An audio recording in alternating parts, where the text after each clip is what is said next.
Are you ready to do this? Yeah. Not really. So the most important person in cybersecurity at one of the world's largest banks wears hoodies. You should see the hoodie. Hell yeah! Oh! I need one of those. Where did you get that? Cisco gave it to me. Oh my god! Got it after some training. Oh my god! I thought it said Run DMC initially. I was like, oh my god! I totally am so old. When you were just about to be like, look at all that street cred, you're like, no, it's nerd cred. It's nerd cred. That's amazing. On second thought, it's not as cool as it looks. So why don't you tell the world who Trish Villanueva is? First of all, did I pronounce your last name properly, or did I totally massacre it? It's Villanueva. Oh, I did massacre it. Okay, hold on. Let me try it. Villanueva. Yeah. Villanueva. Villanueva. That's so Victorian sounding. It's like very Victorian. And as a kid, I got Villa Coola. Oh, that's how they made fun of you? Oh my god. Oh my god. Yeah. T Villy was one that stuck. Yeah, T Villy. But my name is Trish Villanueva. I'm the director of cybersecurity operations at Scotiabank. Own it, girl. Canada. Own it. That's a you're a big deal. That's huge. Because I usually say I'm kind of a big deal, but there's no kinda with you. There's no qualifier there. You're just a big deal, not kind of. That's huge. Not very many people know about me just as much as they know you. So I have less street cred, and only in passing glances when they think that my shirt says Run DMC instead of Run DNS. And they're like, I thought she was cool. They're like, what the hell is DNS? Yeah. Okay, so tell the world about yourself. Who is Trish? Start from when you were crawling around on the floor. What was your favorite? What was your favorite sucky toy? Boop. Actually, what are one those of my favorite things to do. Suck on? What are those called? Bip. No. What are those things that Binky? Yes. What did you rock out the Binky? No, I didn't. I was a weird kid, so I would obsess over doing things and like perfecting them. So when I was a kid, I didn't know how to wink.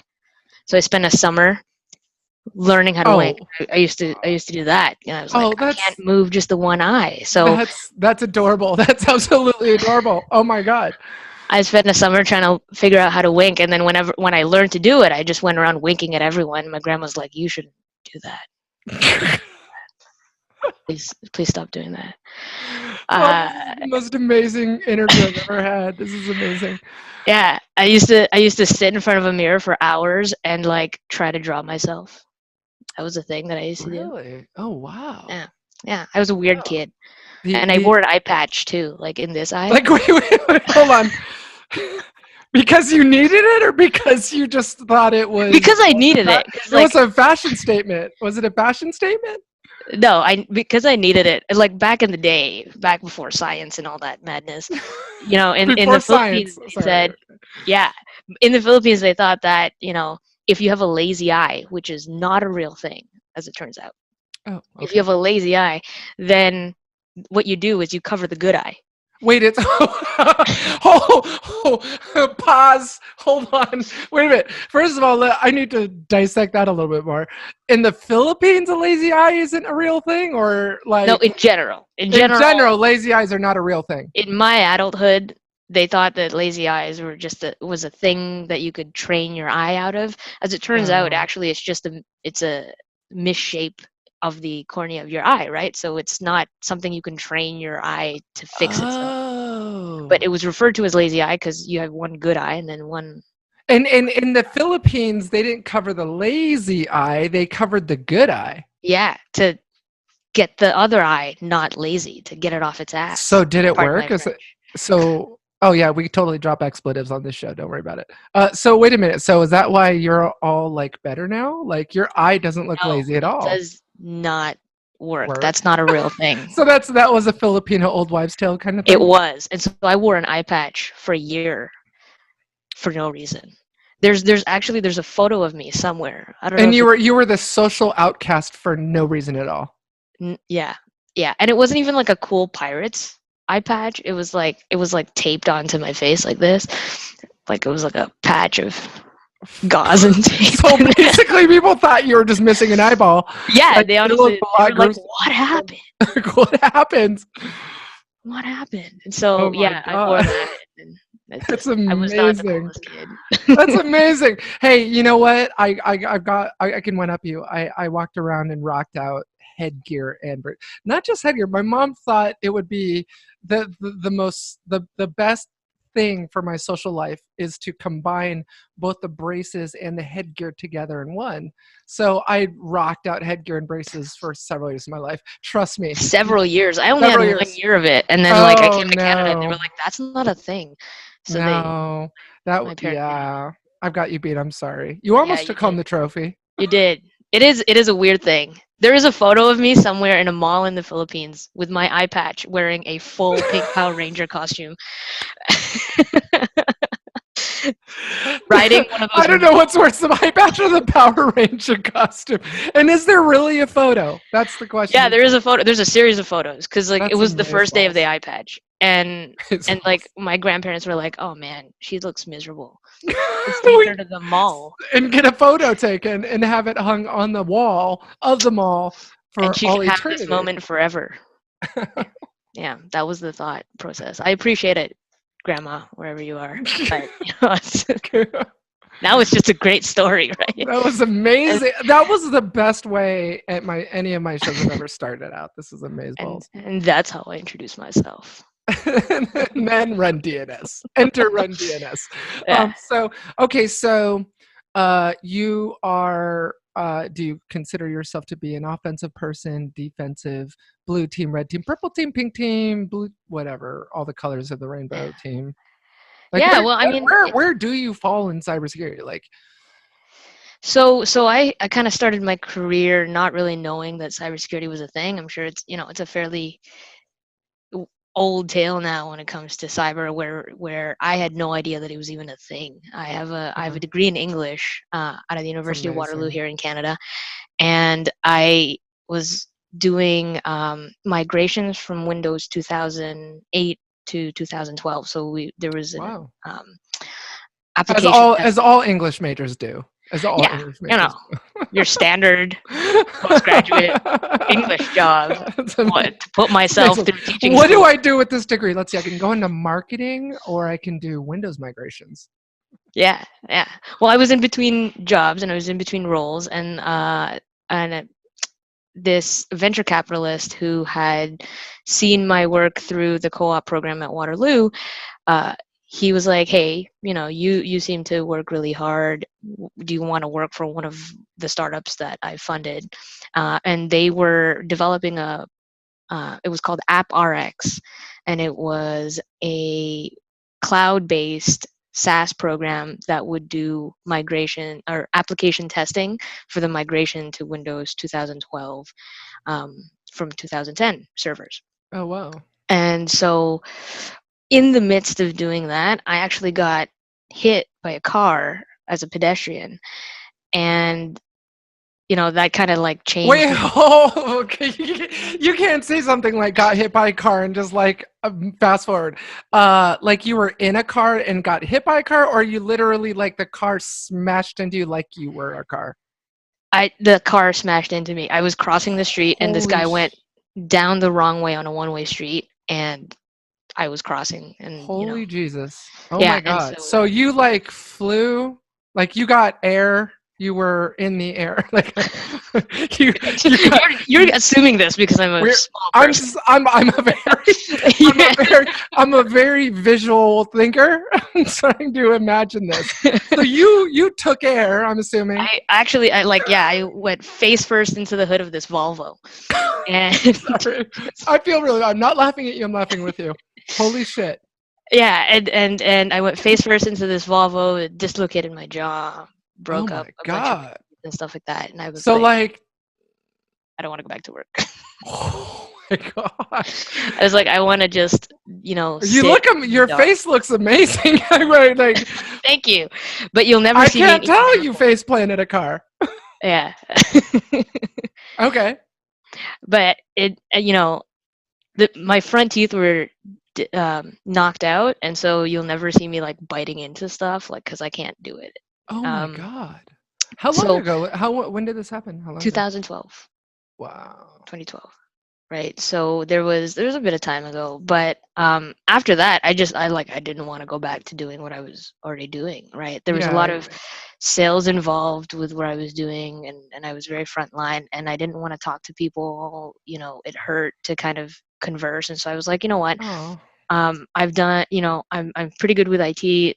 Why don't I go do a help desk job somewhere? Like, I just sit in the dark and do a help desk job. Yeah. So I applied for an open position at a company called Herjavec Group, run by Robert Herjavec from Shark Tank. And they had a position there for a technical writer where, I could just sit by myself and not talk to anybody. And for the first bit of that, in order to do technical writing it goes back full circle to the English thing. Wow. In order to do the technical writing piece, I needed to kind of understand what I was doing and what I was talking about. So they threw me in the SOC for a few months, and I did that for a little bit. And I was so green. That you're like, what's an IP address? What buffer? Who? Beyond that, like, I was DNS what? Not even there. My boss at the time had said, Trish, I want you to go do a health check on the appliance. And I said, sure thing, sir. The fridge or the microwave? I was completely serious. He was like, oh boy. That's amazeballs. Yeah, so I started from scratch, knew nothing. And, I was pegged as this, I'm the art student that's here to help our reports look pretty. Right. Okay, so it was documentation. Yeah. So you weren't doing content creation that was externally facing. You were doing like manuals. You were writing manuals. Yeah. So at the time, I was writing the documentation that the analysts would use to do their investigations based on feedback from clients, right? And for the edification of our audience, Herjavec Group is a managed security service provider. They provide network security monitoring. They start off as a VAR, and when I joined, they were kind of a VAR. They had just bought a company called Cybersecurity that had a managed SOC, and so that managed SOC was just kind of absorbed into the rest of the organization, and that's the team that I ended up joining. And they realized that as they're scaling, they needed people to write down these processes, and who better to hire than a straight out of school English major, right? And so I kind of did that, and then I realized, like, this stuff is really interesting. Like, it's actually really cool. I had no idea that this is, that there's an application layer to the traffic that I'm seeing, or that my computer is taking logs of the information that I'm putting it through, like the that I put in the computer. I had no idea that any of that stuff was happening. So I learned more about it, and I had a bit of a chip on my shoulder because people were like, "Oh, you're just the English student, right?" So I was like, "I'll show you." And so I would come home and I would, put in the time to kind of do labs on my own. I did a couple of like self-taught courses in university. Being a poor student, I used Linux systems mostly because like I couldn't really afford Windows or any of the name brand OSs, and so I kind of let me guess, you're an Ubuntu girl. I actually used Mint. I love Mint. Yeah, I thought it was prettier, and yeah, it is. It's very sexy. It's a very sexy ID. Yeah, so I did have I had a dual boot of Ubuntu and Mint, but when I was in class, I would use Mint to take notes and all of that stuff with the Word document and all that. So it was kind of like trial by error in school, and then I found that reiterating some of that stuff when I was trying to learn the cyber piece it kind of like helped piece some of it together.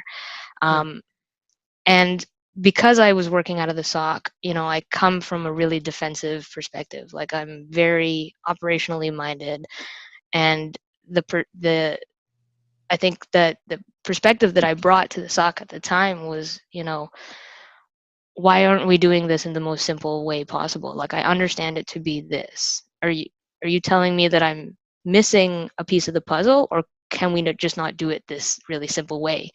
Right. And then oftentimes, yeah, the simplest answer is the best one, right? The simplest method is the one that's the most effective, and that's the most repeatable process that you can do in the SOC. So within Herjavec Group, I had the wonderful opportunity to kind of learn from some really great mentors there that have been in both the managed service space, worked with a lot of the SIMs that are now like kind of ancient technologies, like the ArcSights and the RSA Envisions and the QRadars of their time. QRadar before IBM bought them, and ArcSight before HP bought them, and using these technologies, learning regex and all of that stuff. It was kind of what I had to go through, and marrying that with the principles of technical writing, of organizing your thought, and kind of presenting something that, you know, a customer can say, hey, this is what I'm paying for month over month. Besides the checkbox on the PCI compliance, this is exactly what I'm getting. This is the value that that team is adding. And so I helped develop the technical writing and report writing area of HG. And from there, I moved into more and more technical roles. I managed the level 2 investigation analyst team, and then I went to manage the SOC that serviced all of our managed service customers globally, which meant that these were the guys that were the blue team. They were 24/7 tier 1 team that was doing those investigations, Triage, trying event to do that triage, triage yeah. and all of that stuff, and routing it to the proper teams. So that's kind of how I got started in the industry, and through hop and a skip, I ended up over at Scotiabank, and now I lead the team here. I'm in charge of security operations, which is incident response, both from a global incident response perspective, as well as our CERT processes, or emergency response team, as well as our cyber threat intelligence group. So. Now, this is where I'd like to double click, because I have to say, since I first met you, I've always been incredibly impressed by you. Like, I'm incredibly proud. You should be very proud of, like, looking at the timeline, the events in your life that led up to where you are now. You should be so proud of yourself. And I know that you recently inherited a new team at the bank. And can we just kind of talk about that for a minute? Because you're so young to be in such a high profile, high visibility position. We're not talking about a small community bank here. Scotiabank is a very large bank. What's it like for you at your age and your career as a woman in cybersecurity, which is primarily a male dominated? And we don't have to make this about, women in leadership or women in cybersecurity, but I'd love for you to kind of let our audience know what it's like for you being in an executive leadership position at a bank like Scotiabank in cybersecurity. Yeah, well, I mean, I'm flattered, first of all, because you're saying that about me, and from my perspective, you definitely have a further reach than I do.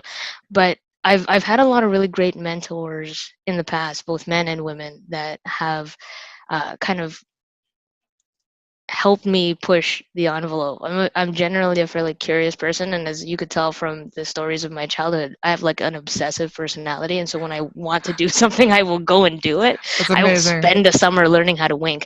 And so, it's really interesting, because coming into the bank from a third party like a VAR or an MSSP, you never really got to see things to the very end. You could advise and you could do consulting, and you can say, oh, I've seen all of these hundreds of different things, different scenarios, but you never really, experience some of the stops and starts, some of the tiny little hurdles day after day after day of running a whole operations. So I was very honored to, because of my experiences with Herjavec Group, I was honored to kind of have this role at the bank. And at first, even I was really conscious about it. I'm really conscious about the fact You're that, like, what the hell am I doing? I'm really, How the hell do I do what am I doing? job? Can I do this? Like, Yeah, it's that imposter syndrome kind of kicks in. Fake it till you make it. Yeah. I have no choice. And so in this world, where folks that work at the bank, they don't work at the bank 1 or 2 years. They work at the bank for tens of Yeah, years. they're lifers. Yeah, lifers. And there's people there that have been working longer at this bank than I have that are reporting to me. Wow. And so it becomes, and they're certainly much older, and they Yeah. certainly have this experience. And so you Very kind of, humbling, I'm sure. it was a challenge, both internally for myself, like to get over it and to just do what I needed to do and to prioritize correctly so that it doesn't look like I'm trying to encroach on other people's space and the work and effort that they put in over the years. And because, like, who is this girl, and physically little girl, like, I'm not gonna lie, I'm 5 feet, so it's just, I'm literally small, and so Great things come in small packages. yeah, and so I was very self-conscious about it, and I didn't want to be overbearing. I didn't, and this is horrible to say as a woman in leadership, but I didn't want to look too ambitious. You know what I mean? I didn't want to appear as though I Overly wanted more. aggressive. Yes. Yeah. No, I get it. Like, we're kind of fighting that perception in the workplace that, like women have a tendency to overcompensate because they feel like they have to be overtly aggressive to Yeah. make up for, being a woman in leadership. Where do you feel like you spend most of your time with capacity building and training? Do you find yourself leaning more towards sort of leadership training on LinkedIn Learning or books like Simon Sinek, like developing, not that he's my favorite Canadian in the world, he's my favorite like author, and I love Simon Sinek. Anyway, he's Canadian. But I'm audience, Canadian, so Trish is Canadian. Let me I'm Canadian. That's wrong. sorry, I should probably have said that. But like, where do you find like, or do you find yourself taking more training on the more technology or technical related training? I mean, you are in leadership, so where do you feel, or is it both? Do you feel like you kind of have to serve two masters and really develop yourself as a leader, servant leader, or in technology? I think because of the chip on my shoulder coming from an English background and having to crawl up the mountain of being technical, it took such a long time for people to realize or to admit that I was a technical person. Because, Mm-hmm. where did you learn that? How could you possibly know that? You didn't go to school for this. How did you Oh, get okay. any of that knowledge? I still lean towards a lot more technical hands-on training. And of course, like, I still believe that, getting your hands dirty and actually trying it yourself, like, you can deploy a firewall in theory, and then you can try it yourself and do it and see all of the little hurdles and the challenges that come with it. You can watch a video about how to onboard log sources to a SIM, or you could try it yourself and see how not out of the box any of these components are.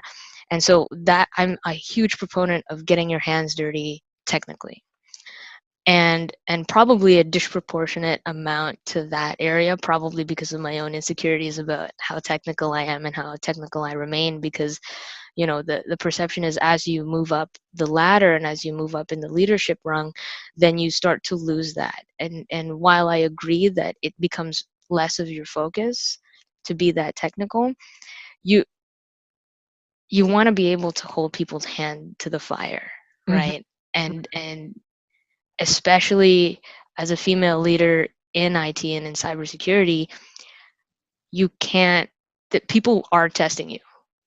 And I Yeah. hate to say that, but they may not realize they're doing it, but in the back of their head, they're going, "Oh, see, she doesn't know what she's talking about." Oh, okay, understood. And so I want to That make that sure. that unconscious bias, you mean? Kind Yeah, of kick in. exactly. I Okay. think you found the words exactly. It's that unconscious bias of, you know, she's too young, she doesn't come from this background, she doesn't She's a understand the she. bank, Yeah. she is a she. There's all of these factors that are, people are waiting for you to trip and fall over. Mm-hmm. And Okay. so So you kind I'm of feel trying like to do that. you feel like you kind of have to hone both skills as hone your leadership skills while also honing your technical skills, like securing your APIs and knowing what the hell an API is. Understanding code is one of the things that is, especially the newer languages. Like when I was going through school, Python was just like getting really popular with certain engineering programs, like and Python was something that you could learn off the side of your desk, but it wasn't really a course that you could really take. Right. But now my little brother, he's started grade 9 in high school, and he had his computer science class. He's learning Python. And Python is such a powerful language. It's scary. You can write an entire agent server architecture in pure Python. Python's like such a powerful language. Exactly. And if you can understand regex and combine that with your understanding of Python, then you're just like, oh yeah, you're a ninja. It's beautiful, elegant code, right? Yeah, you're a ninja. And so trying to understand and keeping up to the newer things, like when I started learning Python, we were at 2.1. Now it's Python 3. There's all kinds of changes that have happened now. And so to kind of make sure that I can still put my money where my mouth is, that's kind of where the challenge is. And like total humble brag, but like the leadership thing is almost natural to me. It's very second nature. I think I get it from my parent, and my mom is a natural leader, my dad's a natural leader, and so it's one of those things where it's easy to steal their wisdom about running a team. Amazing. But the technical stuff I have to work at, because you feel like okay. So okay, is director of security operations what keeps you up at night? I would argue that answer has really changed fundamentally over the last decade, where CISOs really seem to be caring less about the URLs that employees are clicking on in emails and more about securing their APIs, knowing where their APIs are, knowing how many they have.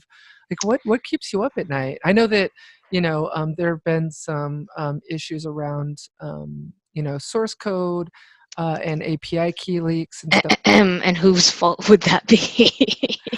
I don't know. I have no idea what you're talking about. Yeah. Yeah, I think there's a couple of things that keep me up at night, and they're almost on two sides of the spectrum. One is kind of the back to basics hygiene piece of it. Okay. Right? Fair. As much as we want to believe that we're like ahead of the game, we're very, very far ahead, there is a certain element, at least within our bank, within Scotiabank, that we grow through acquisition, and we grow through that M&A process. And when that happens, you're kind of, it's like a jack in the box of who knows what the other teams have implemented in terms of their security. And so inheriting those problems, like acquiring a company, but also acquiring the problems. What nightmares am I inheriting now? Like, who knows what's going on over there? Who knows how many, network admins there are just floating around in the organization because of the size of it, or who knows how much shadow IT goes on in that organization. And then it becomes like a matter of not only bringing them into the technologies that we're currently using, but culturally having them buy into the same security mind and the security awareness that we have in the organization. That is something that we're constantly trying to keep up with, right? Like, yeah, and it's funny because just to interject here, like I've read quite a few M&A books, and if you think about it, any large cap company can write the check to buy another company, but the problems really arise in integration, in doing integration right, doing integration, and you hit the nail on the head with the culture of the company, of the bank, and what you're acquiring. If you think that implementing a technology in your corporate entity is hard, think about doing that and then doing it every single time that you bring on another acquisition into your organization. That is a difficult challenge because you never know what you're getting. They may use an entirely different password management tool or entirely different set of firewalls, and they have a different set of contracts that they have to adhere to and rules that they have to set and all that stuff. And that's not Plus, even talking about the international to like I was just about to get into that. I mean, like yeah. Scotiabank is a centrally managed international bank. And so my team is the global incident response team and the global cyber threat intelligence team that sort of try to have oversight. There are teams locally, but we try to have just at least procedural oversight at the very least over incident response globally, and we try to get that. And so there's a lot of things going on, like with all of the news things, the what's going on in Iran, what's going on in Chile, what's going on in Venezuela, all of these regions that if we even have the slightest presence in will affect our day-to-day operations there, on top of having just bought a company in that region. That's a lot to deal with, you know what I mean? Yeah. And on the flip side, when I look at Canada and the US and these big markets that are really advanced, our offices in the UK, where it's not so much social unrest that's going on in the country, but more we're getting into the advanced political espionage and politically motivated nation state attacks or nation state types of snooping, let's say. That's when that side also terrifies me, because the techniques are getting so advanced that it's really hard to tell whether or not I've got the coverage to even detect any part of that kill chain. Wow. Right? And so knowing that, okay, you're just running commands on the OS level or the BIOS level of a workstation, how does your endpoint AV tool, how does your endpoint EDR tool even detect any of that stuff? And what is your coverage for that tool? Yeah. Say So that lecture, I got it in Canada, but do I have it in Colombia? Do I have it in Iran. in Iran, in Malaysia, right? Right. So where Yeah. do I have it?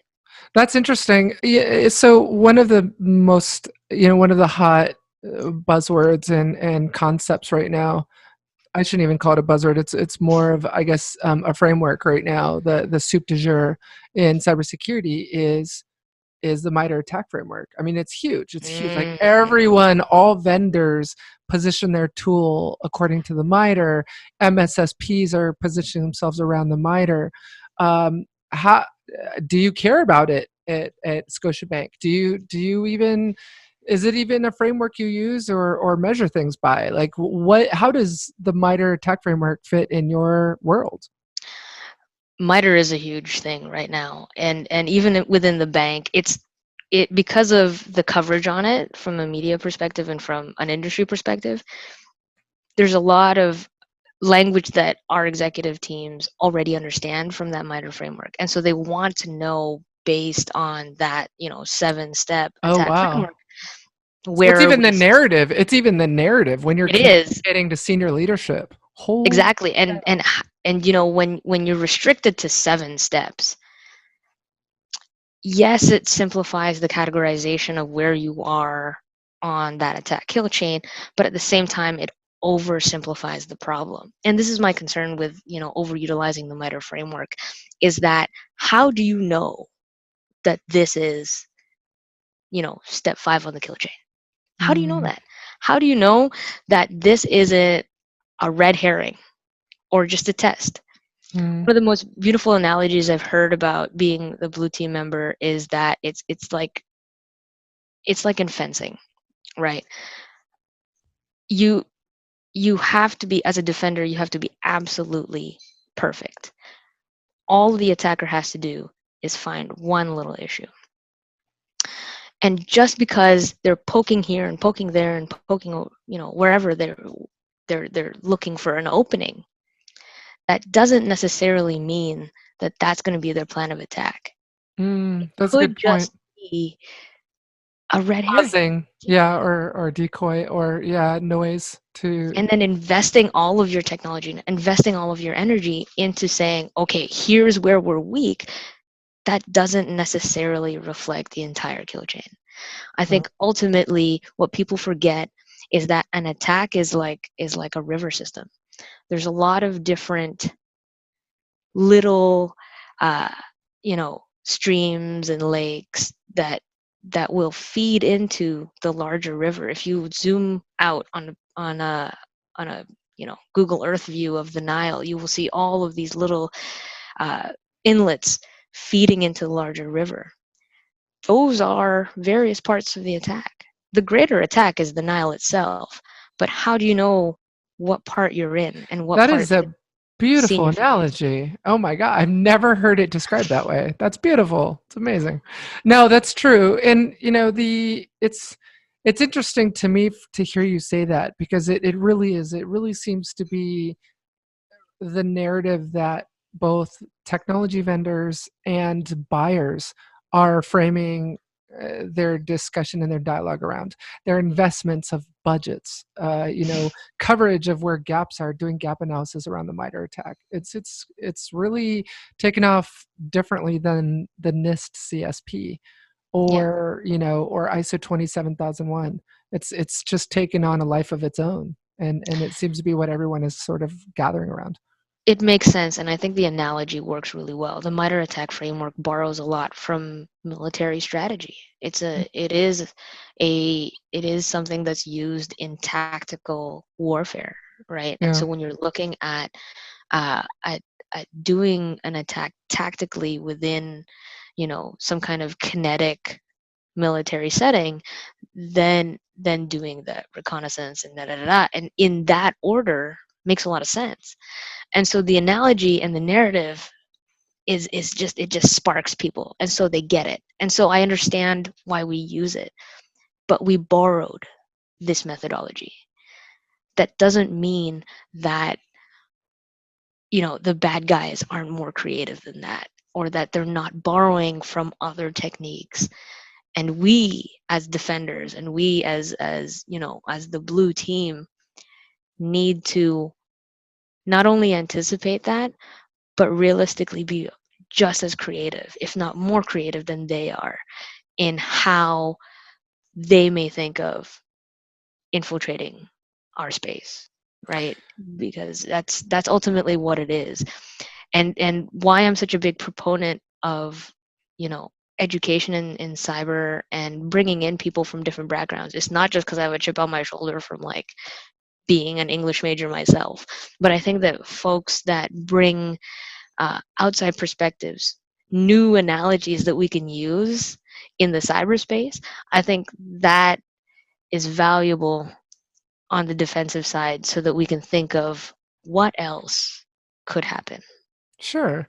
I just hearing you talk, and how eloquent you are, and how really a lot of what you're talking about makes total sense. I think it's Scotiabank that's lucky to have you, not the other way around. So that is amazing, and I remain your biggest fan. So my question for you is, as a final question, is what's your advice? So two questions, actually. What is your advice for other CISOs and other directors of security operations at other organizations? What's your advice to them? And then what's your advice to women who are either in cybersecurity or want to get into cybersecurity? What is your advice for those two audiences? So, you're catching me at like a drink in, so I don't even know what I'm being. I feel like I you're like to just keep my guests on their toes. blowing smoke up my ass right now, like not making any sense. Talking about like rivers, army, and is that a drink or is that pot? it is Let's legal get out. here. Yeah, I'll just let's leave get it the at weed that. out, and then I'll ask that question again. No, I think for leadership and for executives in general, I think I would warn against the silver bullet mentality. And it Okay. used to be a technology, but now it's a framework. It's not Yeah. a silver bullet technology that's going to save you. It's not a silver bullet framework that's going to save you either. And so keep that in mind when you're making these kinds of decisions, because you don't want to sacrifice agility in order to adhere to a very strict recommendation based on something that a bunch of vendors are telling you, or something that has worked for another company necessarily. You want to keep an open mind and let your team be creative on how they solution your security posture. Don't just let the hype and the buzz of all of these areas that seem to have it going on, or these guys are super secure, or we're so behind in these areas. Yes, use it as a milestone to catch up to everyone. But once you're there, don't let it keep the blinders on as far as your perception of what the bad guys are doing, because they're not using a framework. I hate to break it to you. Like, they're not going, what part of the kill chain did I start? I'm on step 5 or step 4. Yeah. It's like, well, step 2 is done, so now moving on to the damn, I skipped step 1, need to go back. That's not a thing. They're making it up as they go, and we should have the freedom and the leeway and the rope to also do the same.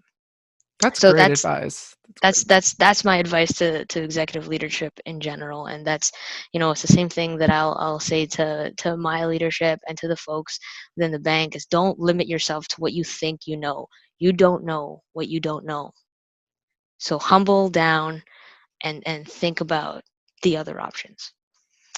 As far as women goes, another shameless plug here. I'm actually nominated for an award in 2 days. Yes, congratulations. Thank you. I'm up for the Young Leader of the Year award in Women in IT, and by the time this goes up, I don't know if I'll have won or lost. So who knows? Well, I think I'm sure there's other women, other great women as well in that category. But you're awesome. You're awesome in my book, and you're the winner in my book. So that's amazing. Thanks, Allie. I mean, just getting that just getting that acknowledgement, that recognition, like just being nominated is huge. Yeah. Like, who cares if you win or not? Just being recognized. Absolutely, and I appreciate it because of as I said, that Sisyphus in pushing that rock up the hill this whole time is it's very nice to get that assurance that, like, all right, other people do see that amount of effort, and it's not just a matter of me like tooting my own horn this whole time. But if I had to say something to women who are looking to get into cybersecurity, it's actually a fairly similar message. The media will tell you that there's a handful of jobs in cybersecurity, and that you need to know coding, you need to know this, that, whatever, and there's a certain skill set that it requires. But what I would say to you is that cybersecurity is a really new industry, despite being around for 10 years. Woo! It's been growing exponentially in the last 10, 15, 20 years, that it's still possible to carve out a niche in this industry for yourself. I came in it with an English background, right? And my perspective was documentation and organizing ideas. At the time, people were like, who needs that? Why do we need that? That's not a thing that we need to do. And now, when you're presenting to a board of directors, when you're presenting to executives, you need to organize your ideas in ways that they can understand, and that you need to communicate your ideas effectively. And so suddenly, security professionals are also expected to be, eloquent and well put together, and be able to put their ideas in organized chunks and buckets that non-technical folks can ingest. And when I started in this industry, that wasn't the thing that existed. They were just like, well, this is not technical enough. Well, that's fine. There's an audience for this document, and they will appreciate it. So no matter what background you're coming into it with, don't shoot yourself down. Don't shoot down that dream or the concept that you can get into cybersecurity just because you don't think you have the skill set to be a pen tester. Alyssa Knight is a fantastic, hacker. But if you don't have that skill set, that doesn't mean you can't be a part of this industry. Yeah, there's a place for you. Yeah. There's all kinds of roles. There's all kinds of needs that this industry needs, and who knows, you may discover something that this industry doesn't even realize it needs. Yeah, that's true. You make a really good point. That's all sage advice. So how can people get in touch with you? How can they reach you if they want to? And I am terrible at social media. I have no Twitter, no Instagram. I don't have a Twitter. I have an Instagram. I have 3 photos with my dog in it. So can they connect with you on LinkedIn? Yes, please connect with me on LinkedIn. My profile is open. It's Trish Villanueva, Villanueva, director at Scotiabank. You'll be able to find me through there, or you can hit me up on email. It's trish@villanuevaconsulting.net, and I'd be happy to answer any questions. If there's anyone who's looking to get a few words of encouragement or a bit of advice, I'm more than happy to do that. I try to contribute back to the community, and I volunteer at high schools to help girls kind of feel more comfortable about the technology stuff, and so I'm more than happy to help people bring into it. Like I said, I have a chip on my shoulder about this. Like, I want to help people who don't have a technical background get into cybersecurity, and I'm here to help. Well, it's a privilege to not only just call you a colleague, but also a friend. So this industry is better with you in it. So thank you for your time. I know it's late there. So thanks for being on the show today. Appreciate it, Alyssa. Have a good night. Thanks.